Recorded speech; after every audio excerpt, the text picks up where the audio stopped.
Hello, good evening. This is Brother Benson Media, and today is on Tuesday.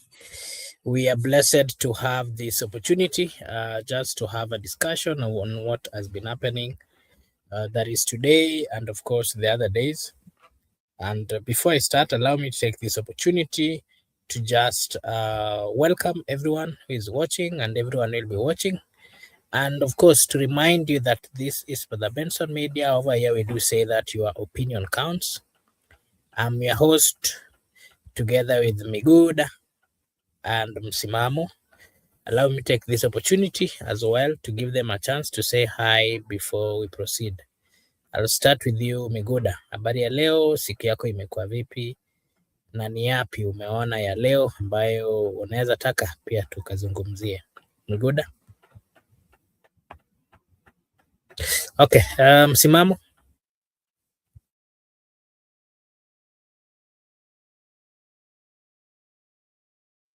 Kwani Miguda ametimka wapi tena?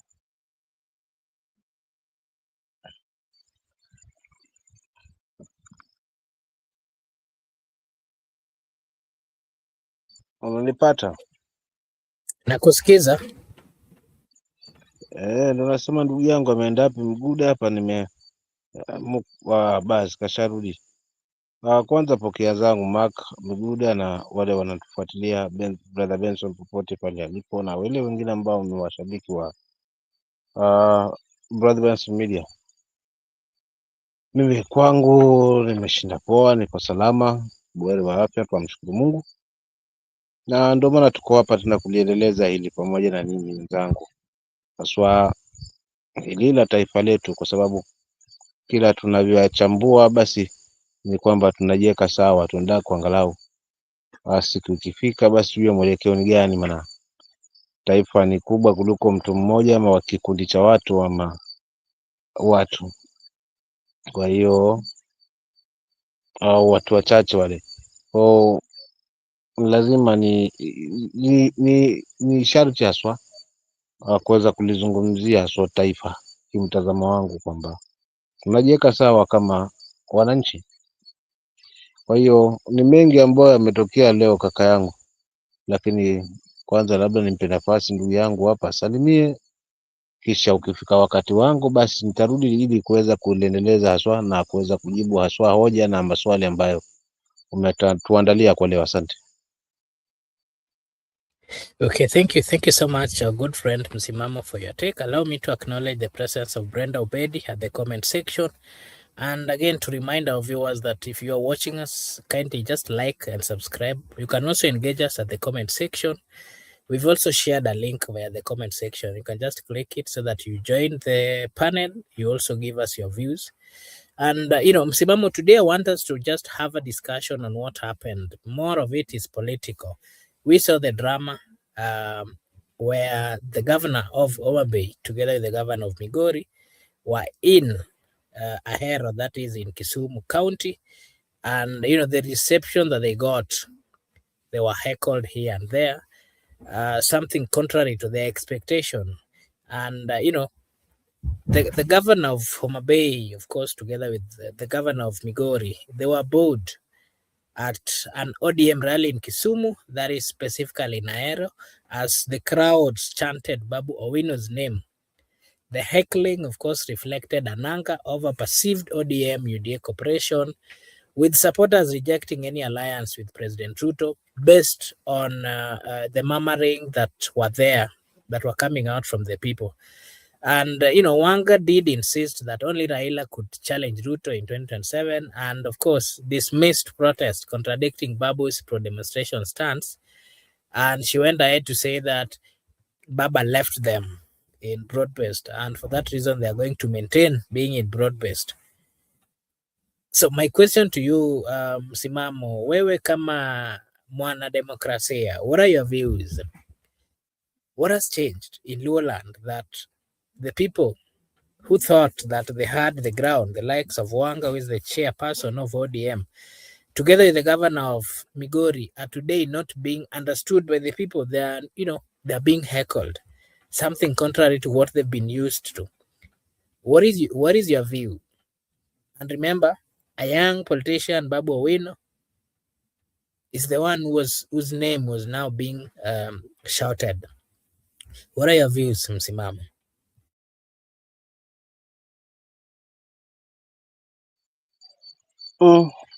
Asante kaka kwa kuniuliza maoni yangu ni yapi kuhusiana na kile ambacho kimejiri kwa gavana yule wa Homa Bay Gladys Wanga na yale ambayo pia yamejiri katika taifa letu kwa leo. So mtazamo wangu ni huu kuhusiana na hili. Kwanza, jambo la heckling alianza la Wanga tu, tulishuhudia kule pande za Nandi, pia wabunge pia nao wamekiona leo,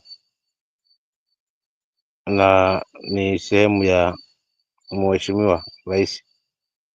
Tukirudi hapo, si ni like pia, si ni wapi hapo, mama naye akajaribu kupandisha utambi, si mimi ni Simba, naye pia akala huo mkongoto wa wananchi kuweza kuheckle na kuimba Wantam.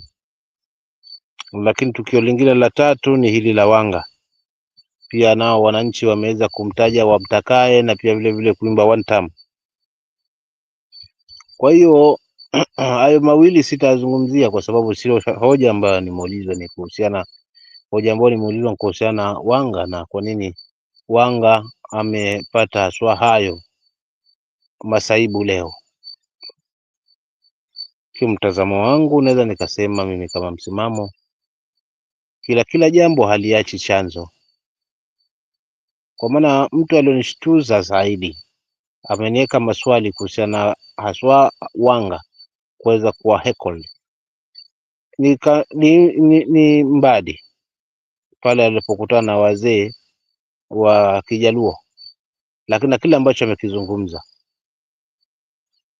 so it's like Wanga na mzee wetu Aburu wanatumika, kisha mwisho wa siku watakuja kutemwa kama tishu, kwa sababu kama hawana value basi watakuwa hawana thamani. Basi wengi huenda hapo wengine watakuwa wamejipa umaarufu na kujitangaza wao sasa ndio wenye mbavu haswa kuweza kushikilia jamii. Kwa hiyo hapa kimtazamo wangu, wana ODM wa broad based government wanakulana wao wenyewe kwa wenyewe hapo hapo,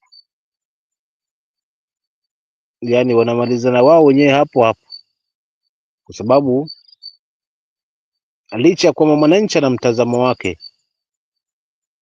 lakini nimeangalia kwa jicho la mbali zaidi ya Wanga ni nini haswa, kwa sababu sasa hivi ana Mombasa juzi Tononoka alishuka akasema kwamba ni kweli kama ODM hatujajipanga kwamba tuko one term tuko two term. Leo amepokea hili ni dhihirisho wazi upande wa mwananchi, wao wanakwao, wananchi wana fungu lao, wao wana yule kiongozi ambao wanampenda. Na hili nilizungumza hapa kutoka mwanzo, laiti ODM ingechukua miezi miwili kwanza ya kumon, kisha wawashirikishe wananchi, basi wangechaguliwa kiongozi wa chama kutoka kwa wananchi, wanganzia huko Nyanza, na nadhani huko Luo Nyanza, maamuzi ya kiongozi huyo pia angekubalika, Pwani angekubalika kila mahali, lakini haikuwa hivyo. Tumeona kina Mbadi wakiwa mstari wa mbele, na sasa hivi wakiwa kwa conference wakina Wanga wakichekwa, jamaa yeye anasema mimi natosha mbavu sasa kuwa kushikilia viatu vya baba na kuwa mzee sasa ambaye atakuwa anashikilia jamii na kuunganisha. So hapa kuna mchezo ambao unachezwa, wengine wanatumika, lakini mwisho wa siku yote tisa, mwananchi ana fungu lake. Mwananchi habewi tena na propaganda, mwananchi habewi tena tuna upepo tu twende kwa sababu sisi ni viongozi.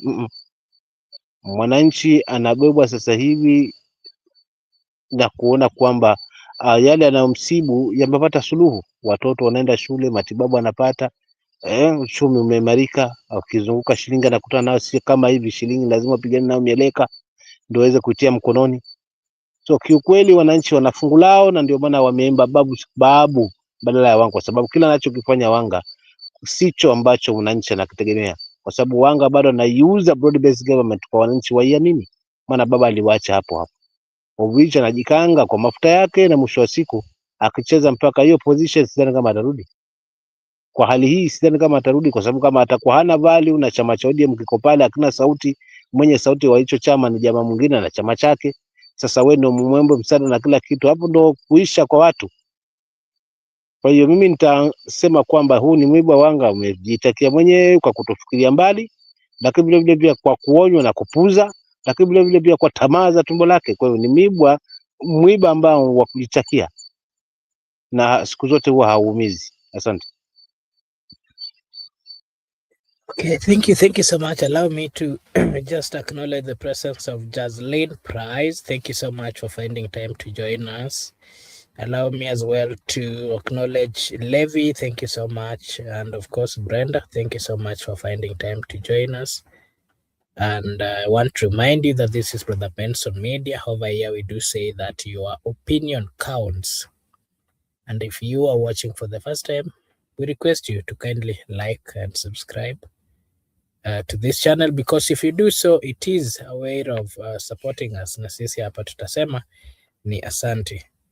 Miguda, I don't know what the problem is. You keep dropping, and whenever I want to come to you, I don't know what's the problem. Kindly fix your network so that you can have consistency, and maybe just give us your opinion. Homa Bay Governor Gladys Wanga, together with the governor of Migori, were both at an ODM rally in Kisumu as crowds chanted Babu Owino's name, the heckling reflecting anger over the perceived ODM UDA cooperation, with supporters rejecting any alliance with the president. Wanga insisted only Raila could challenge Ruto in 2027 and dismissed protest, contradicting Babu's demonstration stance.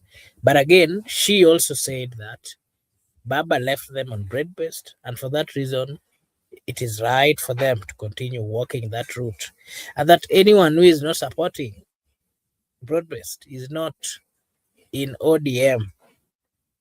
What are your views, Miguda? I'm clear. You can hear from me. Yes. I've been having challenges with my network.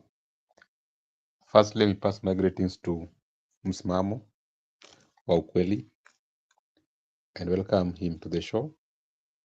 I also want to pass my gratitude to you for hosting, and I also want to appreciate the people who are viewing, the people of the comment section, and to respond to our viewer who want to see every face.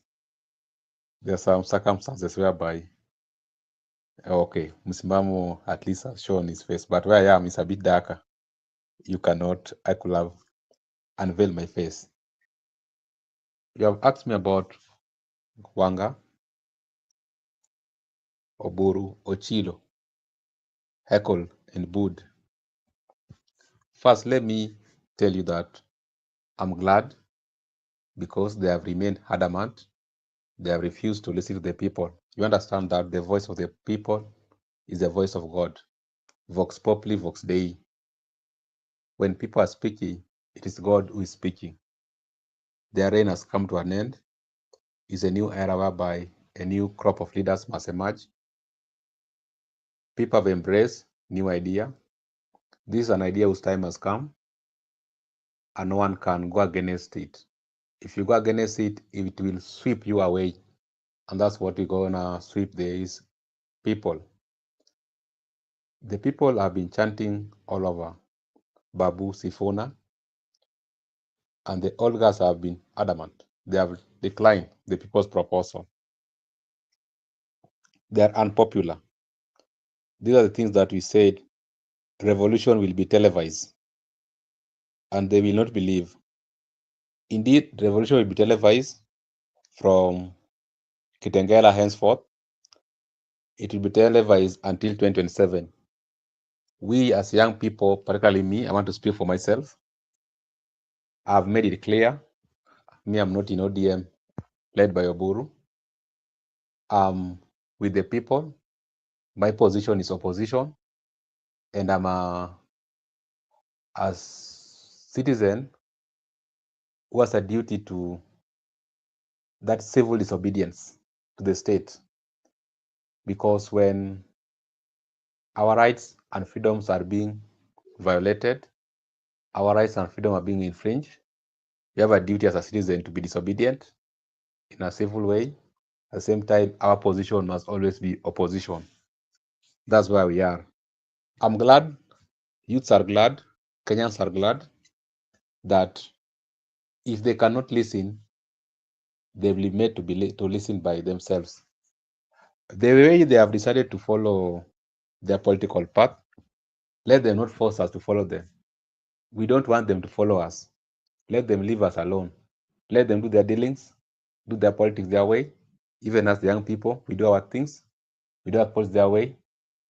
The only difference is that we shall never follow them. We shall not follow them again. Let them go. Let us remain here. If they want, they join us, but we don't need them to join us. Let them also don't need us, because we don't need them to join us. Why are they coming for us? Let them go and form alliances. Let us also remain where we are. We can decide even not to vote. We can decide to let them go and form alliances. We are on our own, and we must remain on our own. Let them not come for us. We will do our things our own as young people. And okay, we'll do. Sorry, Msimamo. Maybe I think you are the only person who could not hear from me, but Makobura could have raised complaint. Makobura, back to you. Okay, thank you so much. Gaucho, who is a member of ODM and claims that is a close ally of course, the family of Raila Amolo Odinga, including Mama Ida. So I can call him ODM activist. It's called Calvin's Gaucho. Okoth is warning Babu not to be used against the Luo community. He's accusing ODM leaders of being manipulated to divide the party. Gaucho has been vocal about internal ODM struggles, framing Sifuna and Babu as pawns in larger political game. Msimamo, wasemaje kuhusu Gaucho? Anasema ya kwamba kina Sifuna na kina Babu Owino wanatumika ili they divide the community and also spoil and probably huyu labda ndugu yangu atamzungumzia, kwa sababu mimi sina cha kusema na huyu ndugu. Ni ndugu ambaye sijui kama Makina, ndugu yangu, unajua kwamba yeye anampajua hapa kwa msimamo, sio kama alijua hilo.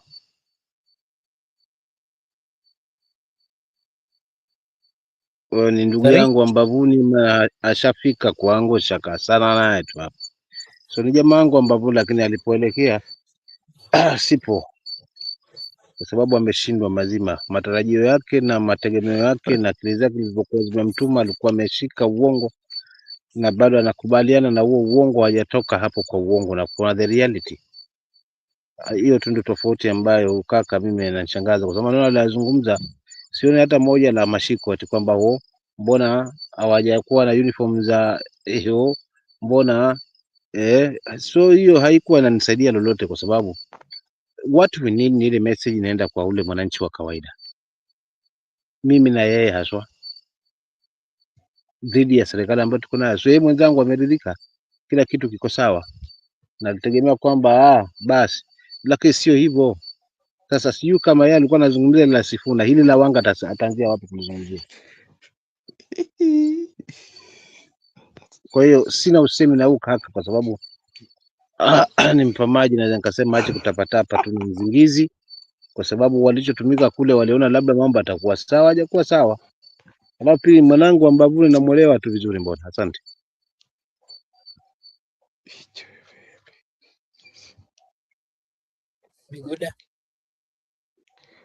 You know my stand. At least Miss Mama's talked about it. Me, I don't discuss that guy.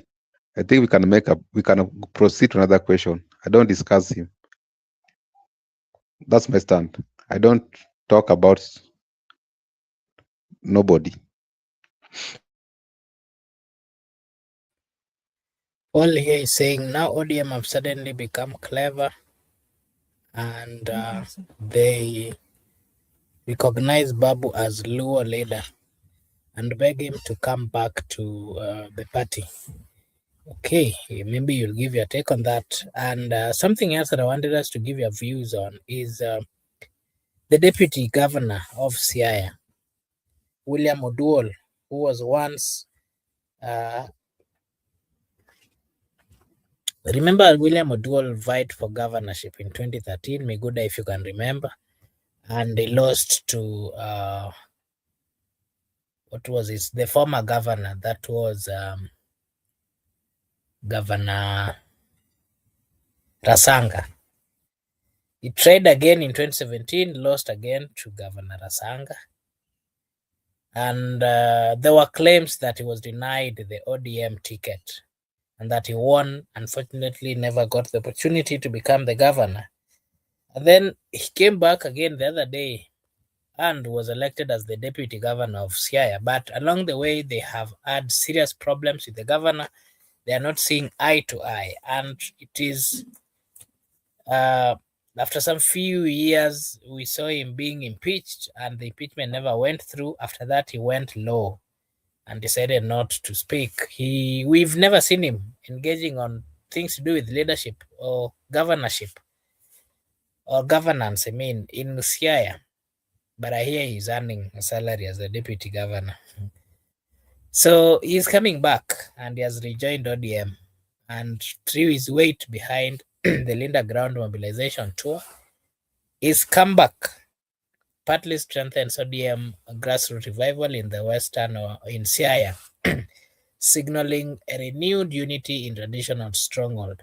Well, on the other hand, we are seeing the governor of Siaya, who is one of the leaders of the other faction of ODM, who are insisting that it is not right for ODM to join the government and that they will maintain the position. Just your takes. Msimamo, Miguda, I'll start with you. Oduol Denge. You talk about Oduol Denge. What I can say, the issue of Siaya County. Siaya County, we have had devolution. There are some districts which were left behind. You cannot compare Siaya County to Kisumu County. Kisumu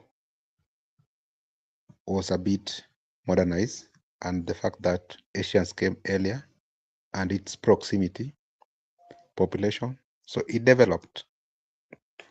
Kisumu headquarters developed. Sometimes people tend to compare some counties to other counties. There are some counties which developed due to migration and settlement of the people. When people settle into those towns, they settle in large numbers. Some came, like the Asians who came abroad, they were brought by railways. They made it to be a little bit developed. They could not access remote towns like Siaya.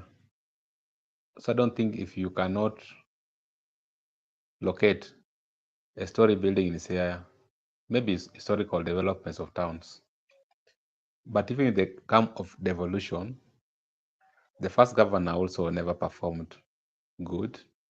So we cannot blame Orengo for all these things.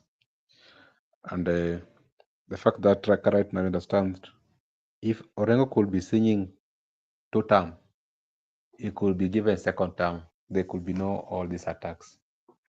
So sometimes they are just politically motivated attacks.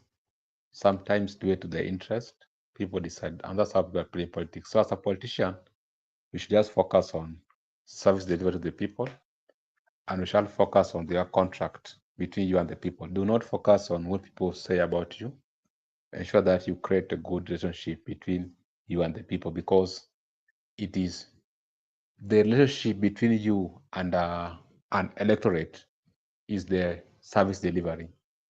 My contract between me and my governor, the extent to which I relate to my governor, the extent to which I relate to my area MCA, the extent to which I relate to my area member of parliament, women rep, senator, and even the president is service delivery to me. I need better health services. I need universal health coverage. I need better education system. I need good infrastructure. I need clean water. I need food. I don't need hashtags. That's the only relationship I have with the elected leaders. So if you can perform as per my contract and I'll give you a second term, and you got my back. But if you don't perform in accordance with our contractual agreement, that's how we part ways.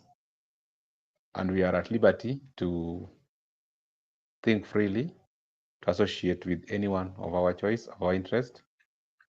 We all don't want any apology or explanations why we are parting ways with those leaders who are not delivering services to wananchi. Because there are Kenyans in millions who can perform better. They can be given opportunity to serve. But you cannot keep on elected each and every election cycle. You are going back to parliament, but you are not performing. What is the essence of electing you? Let us try another person.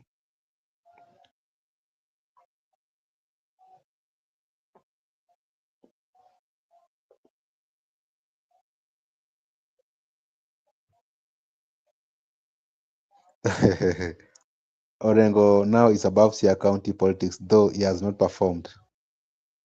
Yeah, he has not performed. I agree with you, Paul Kisianga. He has not performed, and even the previous governor never performed. Even Professor Nyang' Nyong'o only concentrated in the city, Kisumu city, but in other sub-counties, Nyakach constituency, Seme constituency, Moroni constituency, Nyando constituency, Kisumu West constituency, Kisumu East constituency, he has not performed. He only concentrated on the Kisumu Central, the city. He concentrated on the city infrastructure. And now you think he has worked. He has not worked. No one has performed. None of these people have performed. So we cannot crucify Orengo that Orengo has not performed. Even Ochila has not performed in Migori. Simbarati has not performed in Kisii. Sakaja has not performed in Nairobi. Abdul Swamad has not performed in Mombasa.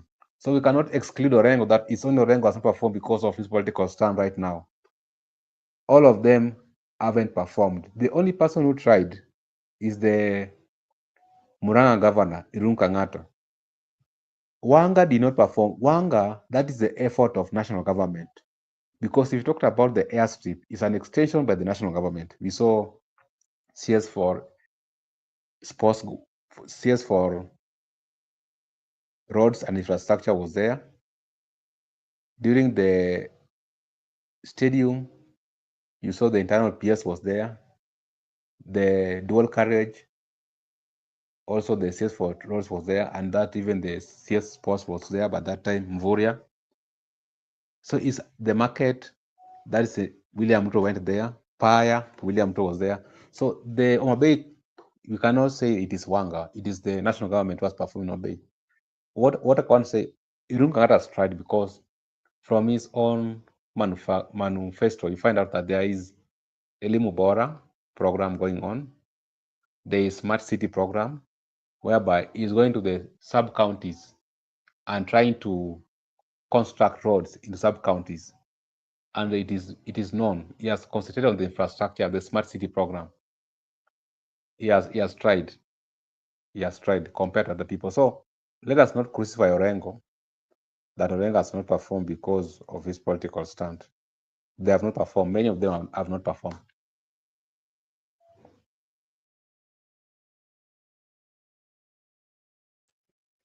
Okay. Thank you so much for your take.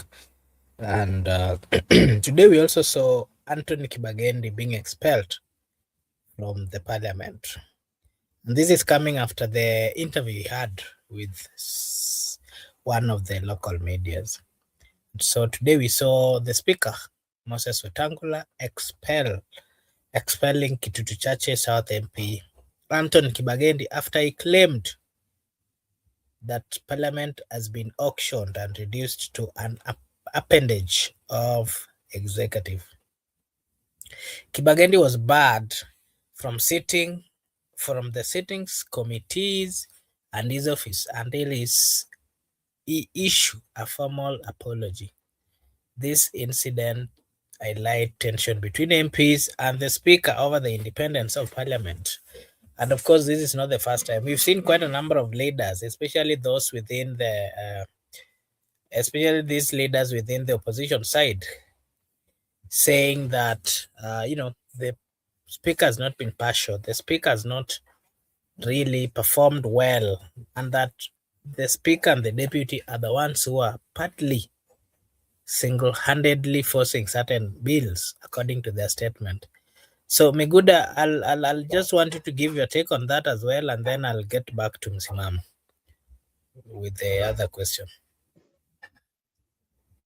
The Kitutu Chache South lawmaker Anthony Kibagendi has just raised a concern in the House that the House has been auctioned because when it comes to representation, more so legislation and oversight, they have been reduced to a one-man show, whereby bills originated from some quarters, they are being passed by Parliament, the oversight is not taking place.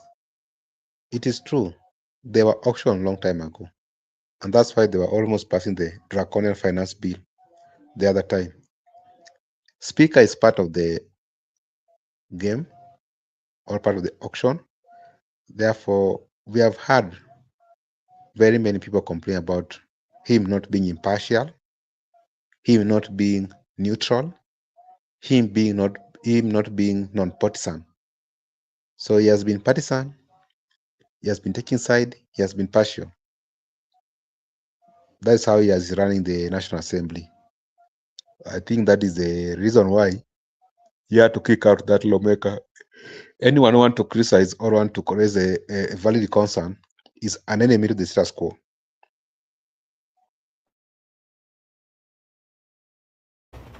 Okay, Msimamo, before you come in, allow me to just read this. Kibagendi was right. It is true Parliament has been auctioned and captured. He's been punished because he is from the Sifuna camp.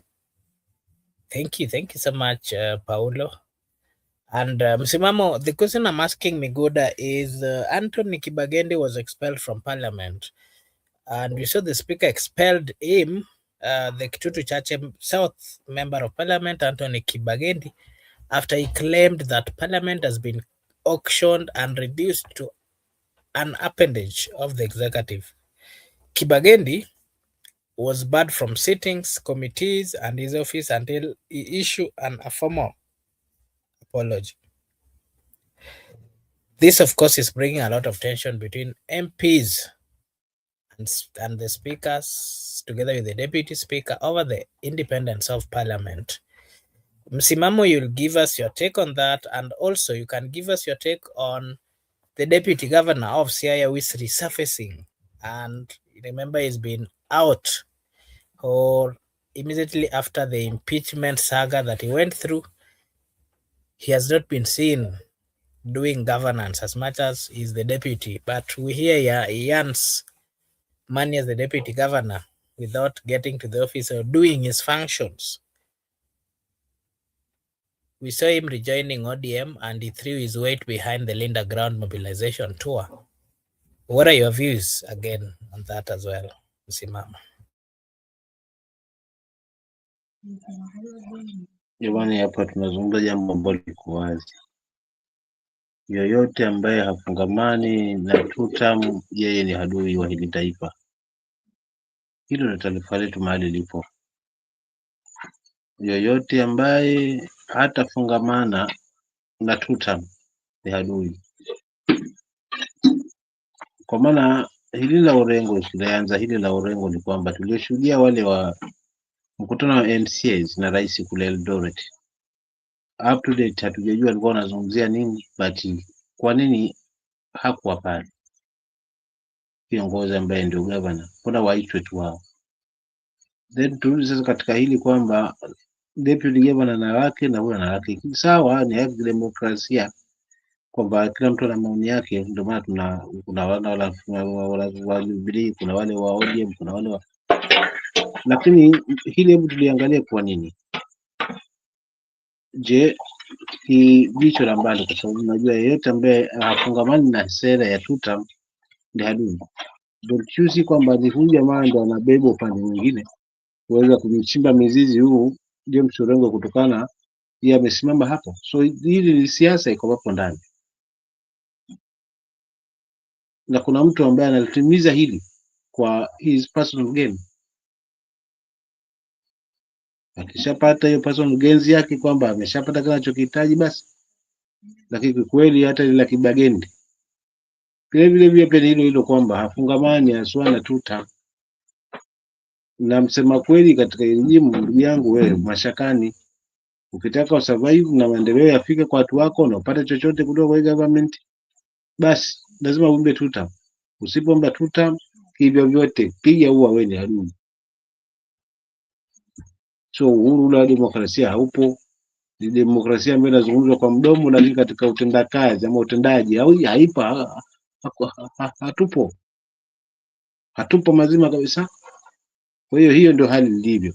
Kwa haya maswali yako yote mawili nitajibu kila namna hiyo kwamba ni those who do not believe on two term are in bottom top of trouble. Asante. Thank you. Thank you so much, Msimamo, for your take. We really appreciate. To our viewers, allow me to just acknowledge once again Paulo. Paulo, thank you so much for finding time to be with us. We really appreciate. Jazz, thank you so much. Levi, thank you so much. Brenda Obedi, asante sana. Vilevile Mike Onyango, thank you so much. And everyone is watching us. This is Brother Benson Media. Over here we do say that your opinion counts. If you're watching for the first time, kindly like and subscribe, because if you do so, it is a way of supporting us. Yeah, so Msimamo, the Peter Masaro is a member of parliament. He's dismissing certain things that he's been seeing in politics, most of the Sifuna faction. And he's saying the Suba South Member of Parliament, Peter Masara, dismissed Edwin Sifuna's popularity and claiming he cannot even win an MCA seat in Nairobi. This, of course, adds to the following. This adds to the criticism following Sifuna's ouster as ODM Secretary General, with rivals like Jalang already positioning to challenge him in 2027. And not just that, we've also seen quite a number of leaders, including John Badi, who is the cabinet secretary in charge of treasury, amongst others, coming out to criticize him. And the question I'm asking you is, if a member of parliament is saying Edwin Sifuna cannot even win an MCA seat, then what is the position of Edwin Sifuna? He's then saying that even the position is having courtesy of the influence that Raila had. What are your views, Mr. Msima?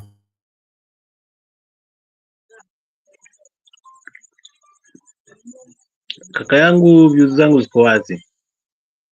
Mwenye macho siku zote ambii tazama.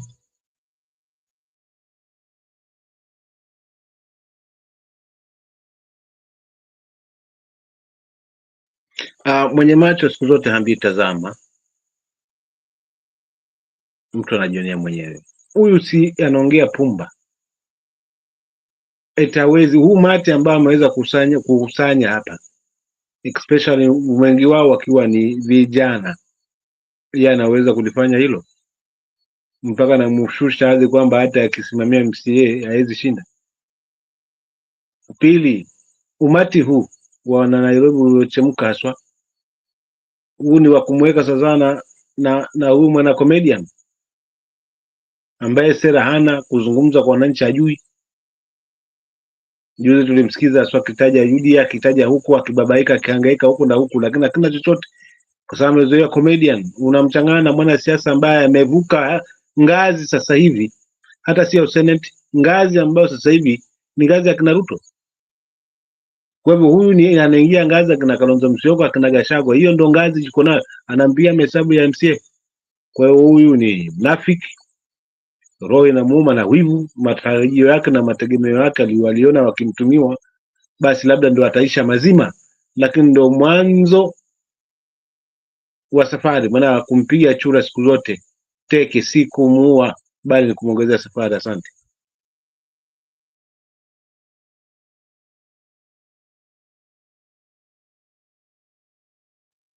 Thank you. Miguda, what is your take about the comments of Masara saying that Edwin Sifuna cannot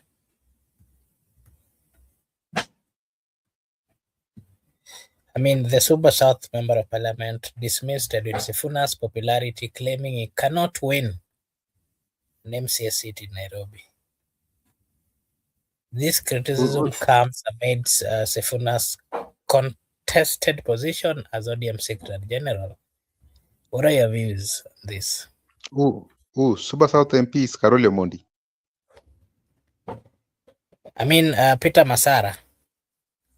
Suna West. Yeah, sorry, Suna West, yeah. So, sometimes, no, that is a goon. You saw the way he attacked the governor in the funeral. Masara is a goon. So, yeah, so a goon is reasoning like a goon. Sifuna cannot win. How is it that Sifuna cannot win an MC in Nairobi? And Sifuna is one of the top contestants in the senatorial race in Nairobi.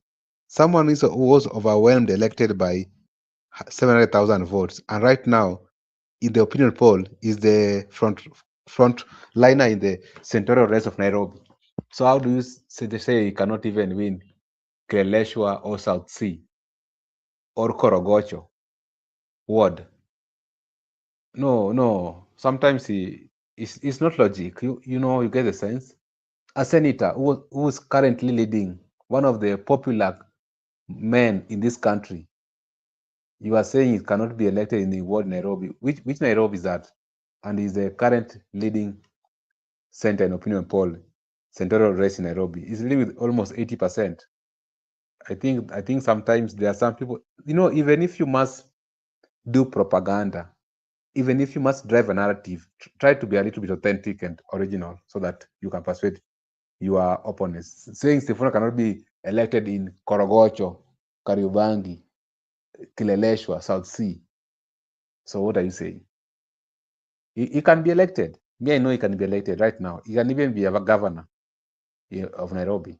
He can even be elected in Suna West, where Masara is coming from. He can even be elected as the president of the Republic of Kenya. Yeah, actually, he can even be he can even defeat Kasongo. So someone who can beat William Ruto, you are saying he cannot be elected MCA. That guy is a goon. Do a little background check of him. Okay, thank you. My next question is, I don't know whether to call him Gen Z activist or what exactly. Kasmuel Makoure. Kasmuel, who rose to prominence during the 2024 Gen Z protest, is claiming that young people will back President William Samoei Ruto in 2027. His remarks triggered fierce online backlash, especially on X, that is Twitter. TikTok, it was also trending, and also Facebook, with many youths accusing him of betraying the protest movement. What are your views on the same? And before you come in, Simamo, to give your views on that, Edwin Sifuna's prospect in 2027, the newspapers today, today highlighted Edwin Sifuna, who is the Secretary General legally of ODM, his political prospect, questioning his ability to consolidate ODM support Critics argue that his recent ouster as ODM secretary weakens his influence, while allies insist he remain a key mobilizer and even has a chance to go for presidential contest. You'll give your take as well on that, msimamo, and then you can give us your take on those two before, as we wait for Migud. I don't know what the exact problem that is having with his phone. It keeps dropping. Yeye mi nkipanda nkiongea na drop, akiingia nami na drop, tutalipeleka hivyo hivyo hili. Mimi maswali umeniuliza kweli kaka, lakini kuna baadhi ya maneno yamenipita, siku ya nukuu vizuri. Mfano hili la mwisho, labda pale nilipopashika zaidi ni kwamba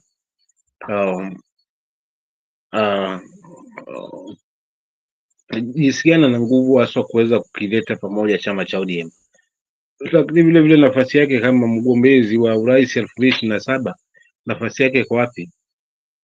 Kiukweli, kwa mtazamo wa juzi, sina shaka kwamba ODM kama ingekuwa mikononi mwa Sifuna bado still ingetambaa na ingetamba na kujinadi kwamba imetoka huko sio River Limpopo mpaka huko Sahara, kwa sababu uwezo nao, passion nayo, bado ni kijana, lakini maono anayo, lakini pia na msimamo. Na sifa moja ya kiongozi ni msimamo, kusimamia jambo kwa nia swafi, kusimamia jambo kwa ajili ya wengi na kusimama hapo bila kutingishika. Hiyo ndio sifa moja wapo haswa ambayo haswa kama mwananchi unafaa kuiangalia kwa kiongozi unayemchagua. Kwa hiyo nikimrate kwamba kwa swala ya ODM, kama angekuwa party leader ama angepewa nafasi na kusikizwa haswa, basi chama kingeimarika, lakini vile vile pia tungemaliza huu mchezo mapema. Hatungekuwa tunakaa hapa tukisubiri maembe chini ya mnazi, kimtazamo wangu. So Hope ana passion na nguvu, lakini tukimleta katika mizani ya urais, yupo. Nimeangalia polls nyingi tu leo ambazo ni hizi polls zetu za kawaida humu, tunaangalia ametajwa pale, alafu naangalia naangalia na mimi nachangia na mbona yuko mbele. So katika baadhi ya polls amechukua nafasi kubwa, kupendwa zaidi hasa na wananchi. Kwa hivyo katika hali hii akikaza kamba zaidi na akisimama na akiwa na mipango thabiti zaidi, nafasi ya kuweza kuwa mgombezi anayo, na pia nafasi ya kuchaguliwa kama kiongozi anayo, kwa sababu tunahitaji viongozi ambao tutakuwa ni jasiri, lakini pia wana mipango na maono ambayo ni safi, si maono tu alafu anaishia hewani, si ahadi tu ambazo mwisho wa siku zinaishia patupu. Si ungoje wakati the last lap unaleta maendeleo, kama si huni wote nini. So kuna vitu vingi ambavyo kwa kweli Sifuna amesimama navyo tangia mzee yuko hai mpaka alivyoondoka.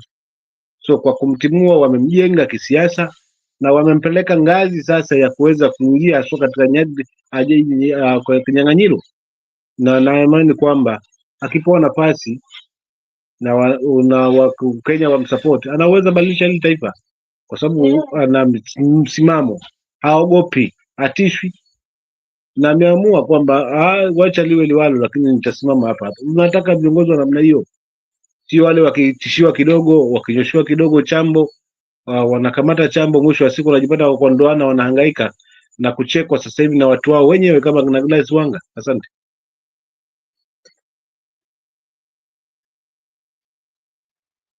Miguda, what is your take on Kasmuel, who is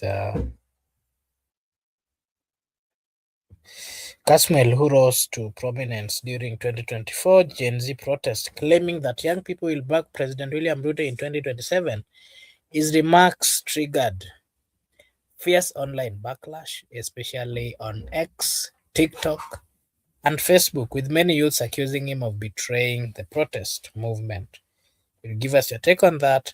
And also, the newspaper headlines today highlighted Nairobi's Edwin Sifuna political prospect, questioning his ability to consolidate ODM, and critics argue that his recent ouster as ODM secretary weakens his influence, while allies insist he remains a key mobilizer and that he even has a chance of winning the presidential election in 2027. What are your takes on those two?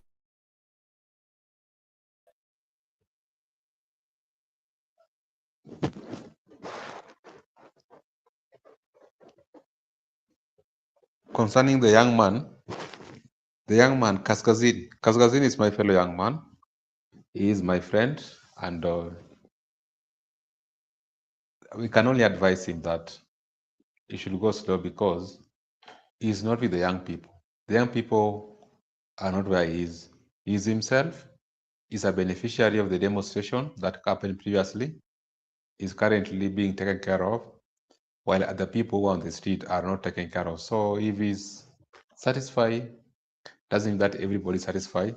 If he's well and good to go, that's up to him. So I will just advise him to be watchful because he's young and he's still having a lot of chances in the politics. If this is not the last time, he can decide to miss this one, then he will have a very bright future. So it's up to him right now to retract and find himself where he's supposed to be and be with the people, not with the oppressor. Because when the people will take over from the oppressors, he will be a casualty. You have talked about the opinion poll and also suggestions from the newspapers. It is evident. I cannot speak more than what newspapers say. It's evident. The people are yearning for change. People are willing. People used to say anything, but not hata kama wameweka kondona. So Sifuna ndio hiyo kondoo sasa. It's now come to reality that actually people are oppressed with this economy. It's not doing well. There's no money. There's no employment. Nothing is moving actually. So what do? You fight for that transformation. You bring a new person to transform the country because this one is not moving. It's not working for everyone. So I think he is a good chance. It's a matter of strategy.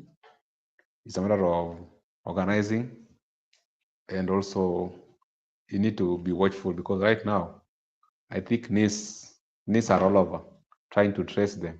Him and Babu, they want to deal with the leadership of that group. Once they have tamed Babu and Sifuna, other people will run away. You know, in that group, there are people who are cowards. Not that all of them are brave. Some are not bold. So once they are the way they dealt with Morara and Kasumel, once they dealt with Morara and Kasumel, they thought that Gen Z is now dead. Little they knew that people were many. There are many people. The people who pretended to be the heir apparent to the throne actually lied to them. And I'm glad because they took their own people. They thought Kasmuel and Morara was the leader of the movement when they were bribed. So they thought that, okay, we have killed this movement. But right now, he is back. When we said it was leaderless, they thought it was a lie. It was never having a leader. So right now, they want to deal with Sifuna and Babu to tame the young people. But I'm glad the two gentlemen are bold. Babu has seen it all. There's no police cell in this country Babu has not slept in. Babu has been, they have done everything to Babu. So we are there. I think they are also saying a certain narrative that the young people don't have kuras. We have kuras. Mark, you have kura. I have kura. We have. Which young people don't have votes? Who are these young people they are talking about? Because we are the young people. We are the people demonstrated. We are on the street. I am a registered voter in this country. So who are you addressing? I now understand where the problem is. I don't think the young people don't have votes. The young people have, but the other time, what happened? They never turn out to vote. There was a time whereby there's an age where if you go back to the village, they don't have IDs. those are the people who don't have votes, because the young people, most of them are actually having a smartphone. Most of them are having Safaricom lines or Airtel lines. And when they're having Safaricom lines or Airtel lines, they have been registered on those lines with their IDs. Most of them are having bank accounts, because most of them, when they are going to colleges and universities and TVETs, they were being given help. The help used to pass through your bank account, not your parents' bank account. So you cannot open a bank account if you don't have an ID. And the first thing they require before they register you, before they give you admission, they require your ID. Some portals you open with your ID. So I think they're having IDs. And also, these young people, right now, for you to access loan, you have to issue your ID. And you know the way they like Zenka loan, Timiza. So they have IDs. Me, I'm persuaded that these young people have IDs. There's a generation whereby they were never having IDs. They're the people who don't have IDs, and the people who don't have voters card, and the people who are not in the register of IBC. But the young people are validly registered, because for you to go even to seek for a cash from your area MP, you must show him or her your kura. Where are you voting? Before I write for you bursary, where are you voting? I'm a registered voter. I cast my vote at Suba South. I cast my vote at Kisauni. That is when you are being issued with bursary. How can you be given bursary without showing your voter's card? The young people have voters card. The young people have IDs. There is a generation, there's an age gap here whereby they were never admitted to school. They were never having bank accounts. They don't have smartphones. They were never registered into Safaricom lines and Airtel. Up to now, those are the people who are not in the IBC register. But the youthful generation are in the IBC register. What happens? Why did they say that we never turn out to vote? The previous election, it was agreed that by around midday, the young people never turned out to vote. They were sleeping. Some of them said they don't want to waste their time. But right now, if the people who are sleeping, the people who never turn out to vote, can come out and vote, the young people are more in that register of the IBC. So these are the narratives they are selling to us because we failed to vote the other time. Right now, they want to challenge us. No, the young people, they are validly registered in large number. Me, in my circle, there's none who is not registered. So who are these young people who are not registered? So I think that's narrative also we should stop as early as now. That the young people are well equipped with IDs, are well equipped with Kura, they are on the register, they will turn out to vote.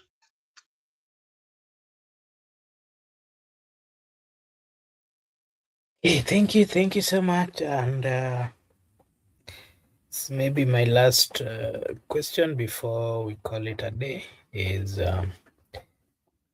allow me to just once again acknowledge our supporters and to tell them that this is Brother Benson Media.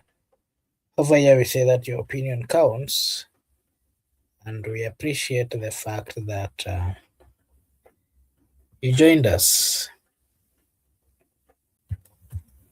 this evening and you've given us our views. I mean, your views.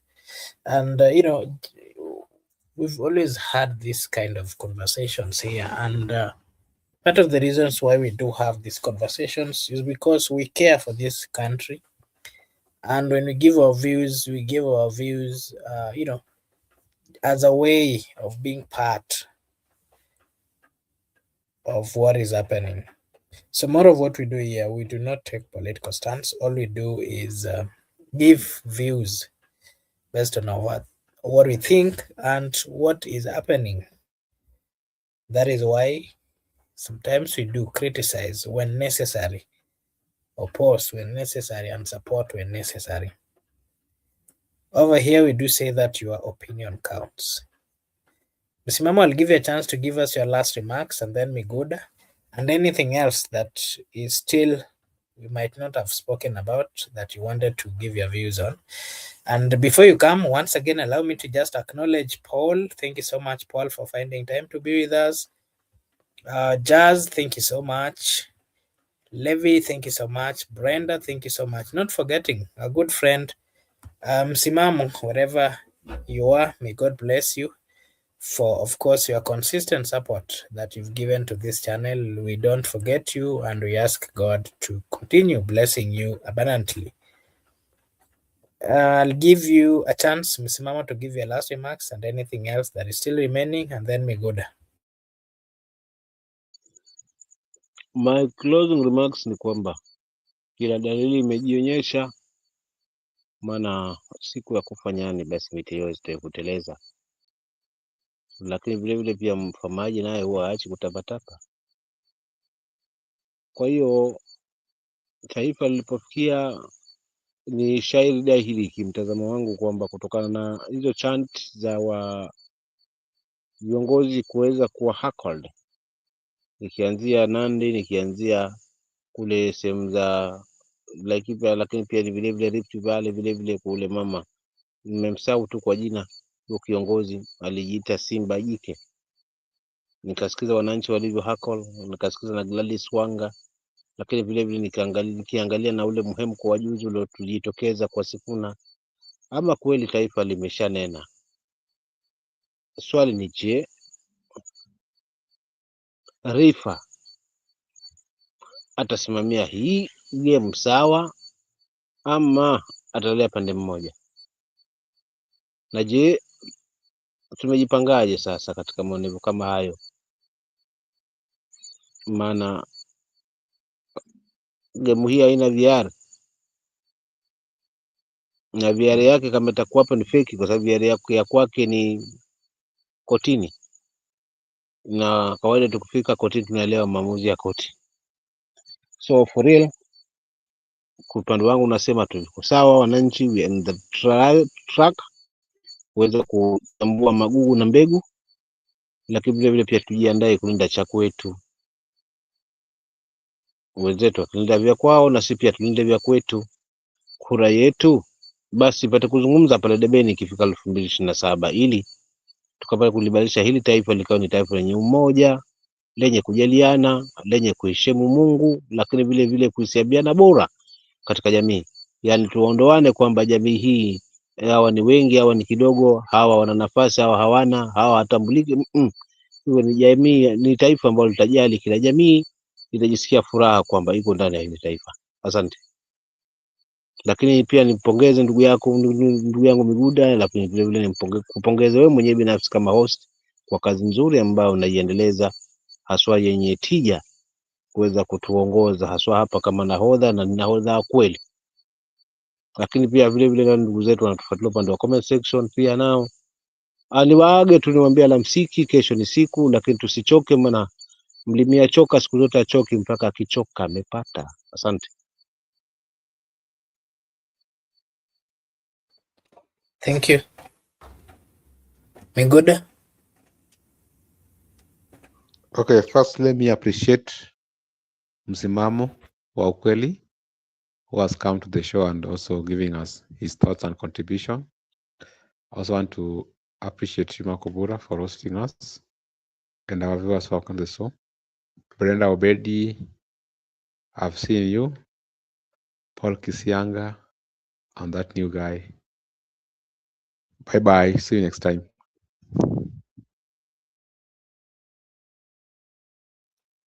Okay, thank you so much. Allow me to take this opportunity once again to appreciate everyone and to say a big thank you to everyone who joined us, and of course to remind you that we'll be having our shows every day. Tomorrow we'll also have a show, so kindly, if you get time, just join us and give us your take. I want to take this opportunity to wish you all a blessed night, a blessed morning, a blessed afternoon, a blessed evening from wherever you're watching us from. May God bless you. See you again tomorrow. Bye bye today.